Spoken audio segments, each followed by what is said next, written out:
So this is part 2 of the diagnosis of Fleet Street, the diagnosis, the world exclusive Khoodeelaar campaign, diagnosis of the British newspapers based in London and collectively known also as Fleet Street. And the reason I'm showing this item in the Financial Times today, that is Bank Holiday Monday, 31st of August 2020, is because it says, what I learned about racism over 2 decades in banking. And there is the second editorial in the Financial Times, headline, Britain's ethnic wealth gap needs closing. So in the first edition earlier today, I said that we'll be discussing finance in the next edition, which is now. And I will discuss that at length. Anyone using this material contained in this broadcast, whether currently or at a later date after the recording, after the broadcast, and this is broadcast on now as midnight 25 GMT, UK time, and 23:25 GMT on Bank Holiday Monday, 31st of August, 2020. Now, the financial capital of England or UK or Britain is known as the square mile. In other words, the City of London. The City of London is the financial expression, as the financial marketplace, not City of London as a political or otherwise generally defined ordinary city. So the City of London as the financial center of hundreds of years is the City of London, which is next door to Tower Hamlets, to the west of Tower Hamlets, and it is the exact opposite in terms of the wealth in the hands of the people who control the City of London and do the business in the City of London, as opposed to, and in contrast to the people who live in Tower Hamlets, starting from the Brick Lane area. And it is the Brick Lane area which is identified with the Bangladeshis that is currently under new attack under the cover of the local Tower Hamlets Council. It's not coming from the City of London ostensibly on the outside. On the outside, it is a local council decision, and they are blocking the movement of ordinary traffic through Brick Lane and the side roads. And we had a meeting attended by local concerned business persons and other people, held at an address in Brick Lane in the evening of Sunday, the 30th of August, 2020. For whatever reason, they suggested that I chair the meeting, so I chaired the meeting.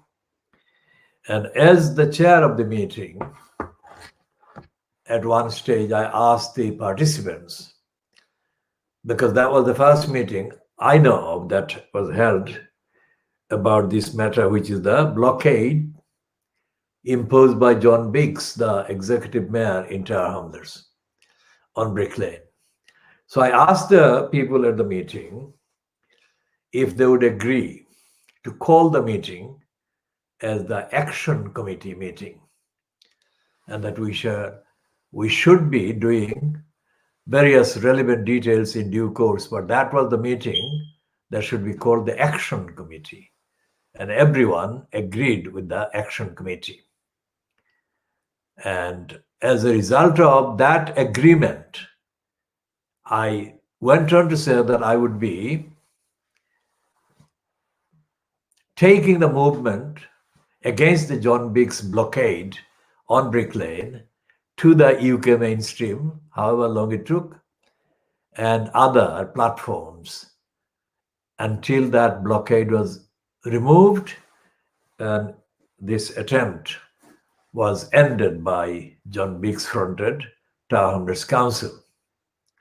So this broadcast is part of the announcement I made that we would be doing, the Khoodeelaar campaign would be doing broadcasts in support of the campaign to stop this blockade, stop the closure of Brick Lane, and we should be doing that for as long as it takes and until the blockade and closure is ended, full stop. And the primary objection exists against that blockade. But the historical note is that the last time that Tower Hamlets Council, whoever was in place as the incumbent in the post of executive mayor, it was in 2013, and it was me and a number of other people, local businesses, that opposed that blockade of Brick Lane. And it was ended. In 2013, just incidental note, the incumbent was Lutfur Rahman in the post of mayor. Now, Lutfur Rahman, before becoming a mayor, had been a councillor for the area that includes the Brick Lane and the adjacent areas, adjacent side roads, Princelet Street, Hanbury Street, Chicksand Street, and Woodsear Street, amongst others. And Lutfur Rahman must have given the go-ahead for that stupid interruption with the necessary, vitally necessary flow of traffic through Brick Lane. So how did he do that? He was a councillor for a number of years for that same ward. How alien was he? Now, currently, it is Lutfur Rahman's successor in that post, John Biggs, who has revived the same attack that Lutfur Rahman allowed to take place against Brick Lane.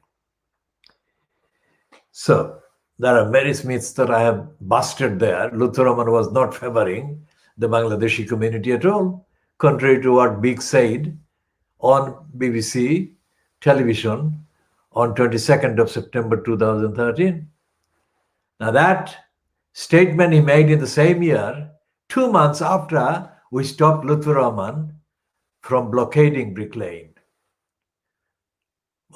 July, August 2013. And so 7 years later, Biggs has now blockaded Brick Lane. And it affects the small businesses. Most of the businesses affected are, of course, members of the Bangladeshi community, but they're not the only ones. All the other people from other backgrounds are also affected, and they are as much entitled to protection from attacks on their economic capacity and economic viability as anybody else. So we support all the people in Brick Lane, business persons, business enterprises, as well as residents in the side roads and the affected roads. There is another very dangerous, ominous thing that is going on. If any of the buildings along Brick Lane catches fire, then there would be extreme difficulty in putting the fire out or saving people, because access to strategic and vital parts of the buildings by vehicles, because the fire engines are vehicles, is already very difficult. So what Tower Hamlets Council needs to be doing is to make access more easy and more practical and more secure. Instead of addressing that, Biggs has now embarked on destroying the very existence of these streets, because without traffic, the businesses would be completely eradicated, because the people who come to the shops and travel to Brick Lane for particular shopping and other kind of purposes of shopping connected with shopping do so by, in a significant way, by cars. Now, I am opposed to the emissions by cars and other vehicles, but blocking Brick Lane is not being motivated by any desire by Biggs to stop the emissions and to save the health of the people in the area. It is being dominated by the agenda to destroy the community, destabilize the community, and disenfranchise the community and dislocate the people, which is a continuation of the agenda that was driving the plot to dig a very deep hole for Crossrail in the middle of Brick Lane. That gave rise to the creation of the campaign called Khoodeelaar.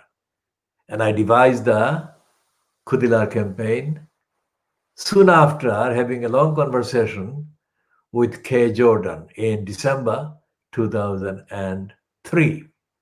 So it's 17 years, just short of 17 years, since the Khoodeelaar campaign has been defending Brick Lane. And this attack is part of the continuation of the same agenda to destabilize the Bangladeshis. That's the thing. The Bangladeshis from Brick Lane, and to make it available to big business, hedge fund owners, and property speculators, and all the rest of the degenerators that have been kind of eyeing Brick Lane and targeting Brick Lane for decades. My fellow campaigner, K. Jordan, had practiced every September for a number of years the art of attending a meeting organized by the City of London, big wigs and big crooks. And she was the only person, according to her statement. I didn't accompany her to those events, but she gave a compelling, convincing account of her role every September, one day, 13th of September or whatever, that the City of London bigwigs would have a meeting. And I think that their banner on the cover was how good they were at helping the less fortunate or something like that. And K. Jordan confirmed to me that she was the only one who was challenging them. And I believe her. And she represented the same standpoint that I had been representing for many years before I even met K. Jordan. So we campaigned for a good 7 years against the Crossrail hole. And we knew each other for about 8-9 years altogether. Now, K. Jordan was the director of a place called Spitalfield Small Business Association, which was formed as part of the Spitalfield Housing Cooperative. And in a financial kind of strategic innovation, the Spitalfields Housing Cooperative at the formation stage, late 1970s, early 1980s, came up with the idea of having an SSB, or the Spitalfield Small Business Association, in order to facilitate the hiring or renting of premises to businesses that could not pay high rent. And in many ways, what is happening now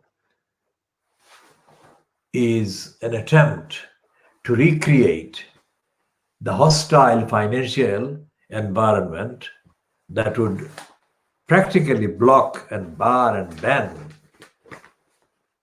the Bangladeshis from owning or having any aspiration to own or let alone run businesses.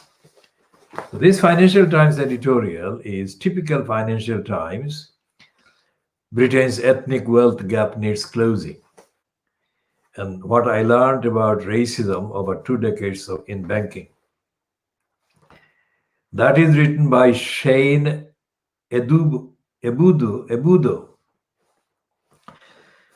The Ebudo part of the name suggests it's an African person, but I could be wrong, but it is most likely to be a black person from African background. We shall come to discussing that article shortly. And the Britain's ethnic wealth gap needs closing editorial in the Financial Times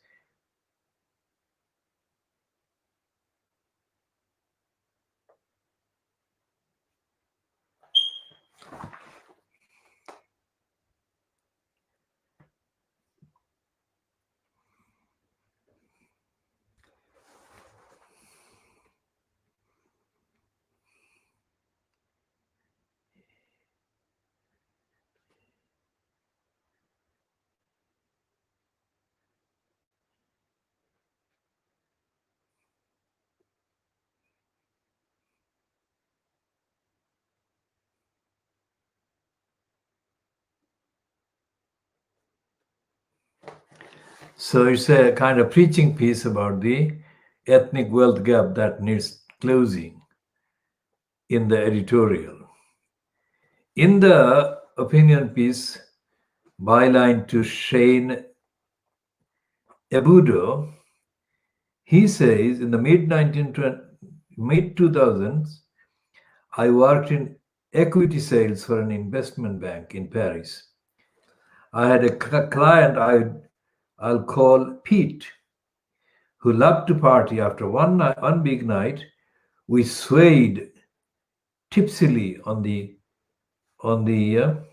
Champs-Élysées and bade each other farewell. During Pete's last few trips, we had formed a bond of friendship. Don't forget, we have a 9 a.m. tomorrow, I said. Pete leaned on his taxi, and his expression became solemn. He knew that I was calling it a night. He fixed his glassy blue eyes on me, and I said, "You are all right for an N, meaning nigger." So that is probably the proof there that this article is by a black person. He is using the nigger word. This kind of experience wasn't unusual for me. My first job out of university was at a bank in the city of London. A few months in, I was working for a senior trader, Rick. My main role was to fetch his team breakfast and lunch. On one occasion, some coffee spilled on to Rick's food. He pulled out a soggy hash brown like it was a dead goldfish, glared at me, and said, "How the fuck are you even working here?" For Rick, my rookie errors were not learning experiences but failings. His constant bullying shattered my confidence. And as one of the two black people on a trading floor of hundreds, I felt out of place and helpless. The goodwill I had built with other bosses evaporated. Weeks later, I was offered some money and told to go. Nonetheless, I stuck with the finance and worked my way up through the banks in London, Paris, and New York to director level. One thing was a constant. There were few to no black people, but many Petes and Ricks. At one point, at one bank, where less than 2% of the trading floor was black, I joined a team led by Charlotte. I hit the ground running, and she was thrilled with my performance.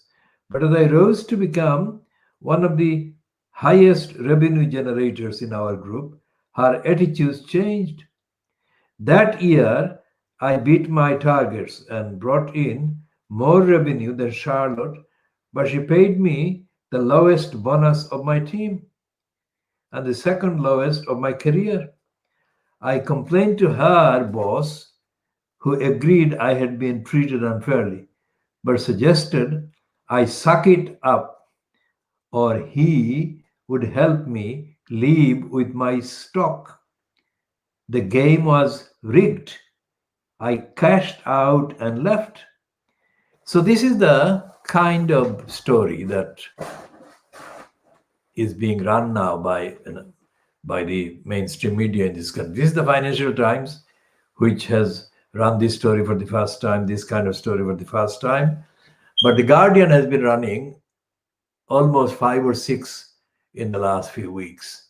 And the BBC has been also publishing pseudo confessions of its own racism and blocks against the black. And all these black people are mainly of African descent or origin. They could be coming from the Caribbean background, but originally they're African backgrounded people. So this is not, the Financial Times is not actually solving the problem of racism. Just cataloging how the man was humiliated by his white bosses and colleagues is not at all acceptable, not especially when at the height of this Black Lives Matter, which is now involved in the death of one person, the demonstration by the Black Lives Matter has been accused or has been blamed for the death of this supporter of Trump, apparently in the last 48 hours or 72 hours. The essential lesson in the Financial Times, editorially and also in that piece, Edubo, is this, that they should make, they are saying, the Financial Times is saying, that the racists and the discriminators and the anti-black kind of line managers should take steps to make sure that they don't get caught. There is absolutely no evidence in the Financial Times piece that they understand the institutional, individual, historic nature of the sickness, which is the racism. Now, if that is how they treat one of the employees in the financial market, wherever he was working, then imagine their hostility to ordinary people outside, out in the community, who want to take the properly lawful route to getting access to financial services, like having bank accounts and having loans or having the option to borrow huge sums of money, which white entrepreneurs are absolutely every week being allowed to do. And I can say that there is no chance that the banks in this country, in Britain, are any less racist today than they were, say, 50 years ago. And despite the fact that the black persons applying for financial services may be owning the same kind of income or being in the same kind of economic situation as thousands of white people who apply for bank services and facilities. Now, the difference is that the black ones are not given the access to the financial services, whereas the white ones are. It is extremely, extremely unheard of that the white ones are not given the access to financial services. So what is happening here is that the actual ethics and the morality and the accountability and the transparency and the sharing of the opportunities that are available or are assumed to be available to people of good intention and good motivation. That is the assumption that is sold about the UK as a society, UK financial city of London. These kind of claims or this particular running assumption is totally false.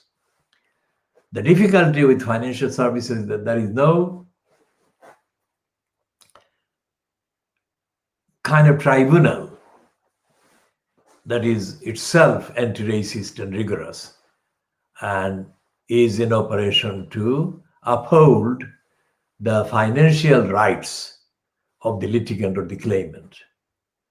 And so therefore the existing tribunal system, the bureaucracy, is the one that actually is used or rather cited as being usable by the victims of financial services denial. And I've got empirical evidence.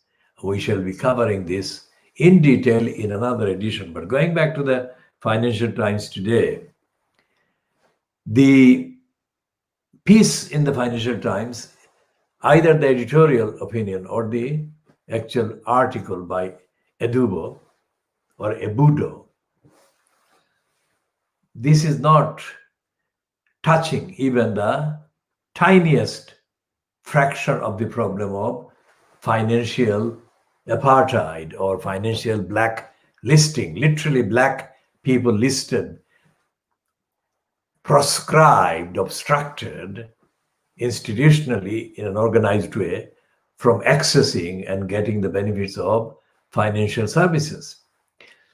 And that is the day-to-day experience of most people. And most people who are black, most people who are African, who are Caribbean backgrounded or Asian backgrounded persons. And there is a whole network of obstructions to financial services that is in place very firmly. So this article in the Financial Times is a description, it's a catalog, as I said, but it's not an answer and it's not a diagnosis. So I'm doing the diagnosis. The reason why these managers and line managers were able to abuse and dehumanize this writer, the fact that that is the case and the fact that they did that for so many years shows the bankruptcy as a society of this British kind of institutions and British government institutions. There is no redress against a biased court of law. There is nothing.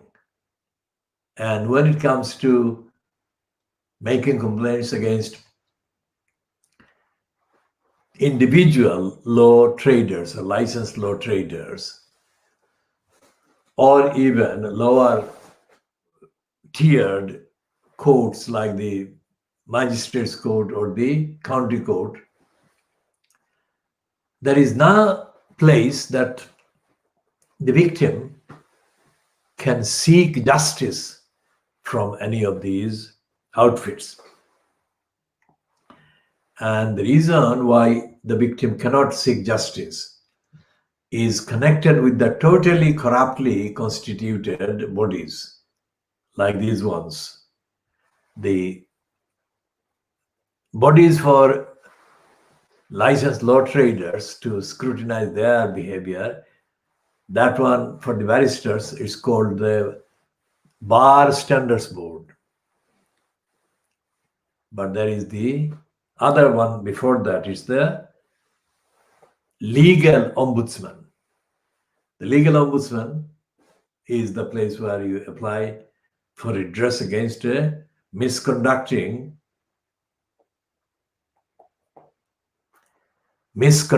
members of the licensed law trade or the judiciary.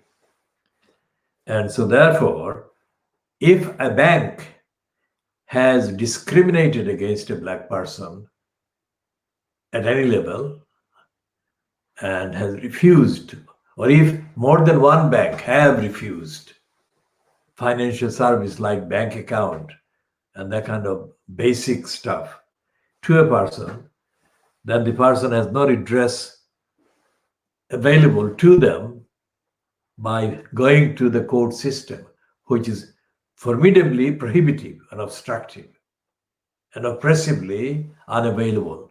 And it is manned and womaned by highly toxic, poisonous racists and liars and race haters and racist liars and haters of the people who are more or less likely to be at the forefront of the actual attacks, that come and violate their rights. And so therefore the absence of a robust and rigorous judicial system that deals with the discrimination by the banking service personnel actually being used as a reinforcement of the validity of the discrimination, racism, and gender kind of discrimination and violations. So we shall be talking more about these and other related issues in the next edition. This is coming to 4 minutes to midnight into Tuesday, the 1st of September 2020. And we shall be talking about the other topics in the next edition.